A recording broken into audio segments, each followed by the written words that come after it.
lors du deuxième épisode de la nouvelle saison de Fort Boyard, diffusée ce samedi 8 juillet 2023 sur France 2, Laure Boulot a épaté son équipe en battant un record de vitesse dans une des épreuves. Une affaire rondement menée. Ce samedi 8 juillet 2023, France 2 proposait un nouveau numéro de Fort Boyard. Ce second épisode de la 34e saison du jeu d'aventure était intitulé Le Maître du Temps.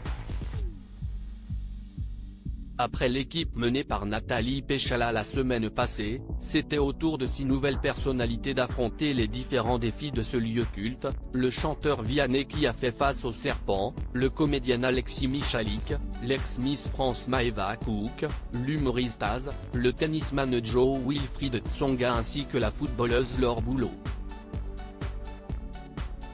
D'ailleurs, cette dernière a fait sensation lors de l'épreuve baptisée Rodéo Dino. Tu es certainement la première, Laure Boulot bat un nouveau record dans Fort Boyard 2023 et impressionne son équipe en arrivant devant la cellule qui renferme la fameuse épreuve. L'ex-footballeuse est sélectionnée par Olivier Mine pour relever le défi. Je suis toute petite, si est-il un vrai point faible, se plaint-elle par peur de ne pas réussir à atteindre la clé.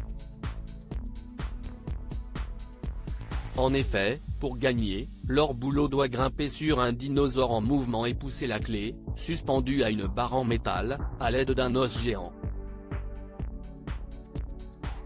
Mais ses craintes sont vite dissipées.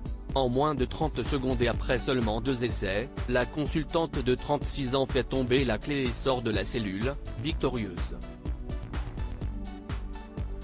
Tu es certainement dans le top 3 et peut-être même la première à avoir été aussi rapide sur le Rodéo Dino, bravo, indique l'animateur, impressionné. Et Vianney d'enchérir, elle a déglingué l'épreuve. La pauvre, elle est trop petite, Laure Boulot en pleine galère sur une épreuve de Fort Boyard 2023. Un peu plus tôt dans l'aventure, la taille de l'ancienne joueuse du Paris Saint-Germain avait déjà posé problème. Lors de l'épreuve de la caserne, la jeune femme originaire de Clermont-Ferrand avait eu du mal à atteindre les seaux d'eau pour remplir le tube dans lequel était renfermée la clé. La pauvre, elle est trop petite, regarde, avait alors lâché Maëva Cook, l'une de ses équipières dans l'émission, en voyant Laure chuter sur le tapis roulant. Mais la persévérance de la consultante a fini par payer, permettant ainsi à son équipe de remporter le défi.